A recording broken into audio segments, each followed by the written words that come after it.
اخوان السلام عليكم، مرحبا بكم على عقارات وارضين موتشو. اليوم جبت لكم هاد الميزه اللي هي عباره عن منزل بالضبط في الجهه ديال بيرطا كما كتشوف فيه هاد الكوري هذا.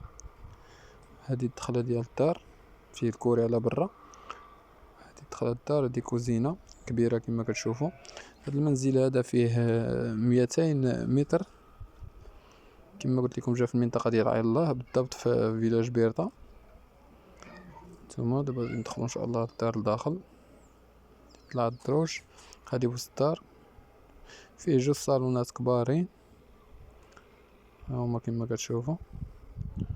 فيه جوج صالونات كبار، وفيه جوج ديال البيوت حتى هما كبارين. الصالونات هما هذا هو الصالون الثاني. كما قلت لكم هاد المنزل هذا جا في الجهه ديال بيرطا. هانتوما كما قلت لكم فيه 200 متر. هانتوما كما كتشوفوا، يعني المنزل جد رائع. هما دابا نشوفوا ان شاء الله البيوت. هادو جوج ديال البيوت اللي قلنا، كما قلت لكم فيه جوج صالونات كبار، وجوج ديال البيوت في السفلي، وجوج بيوت في الفوقي. حنا غادي نطلعوا ان شاء الله الفوقي ونشوفوهم.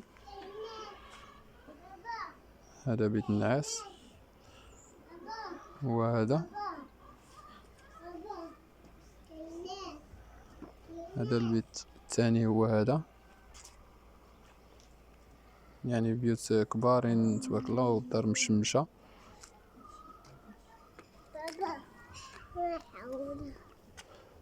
دابا نطلعوا ان شاء الله للسطح.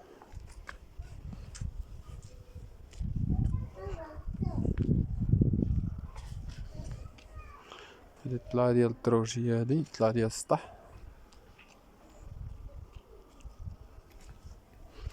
كما قلنا لكم فيهم جوج ديال المحلات في السطح، ولا حمام. هذا هو الحمام اللي في السطح، يعني حمام فيني كما كتشوفوا.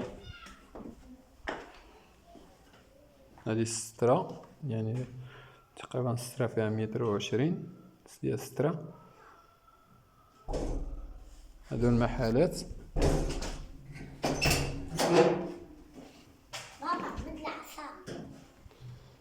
البيوت كما كتشوفوا هما كبارين، يعني بالماء، بالضوء ديالها كما كتشوفوا، راه فيها الماء، فيها الضوء ديالها، يعني كامله مكموله.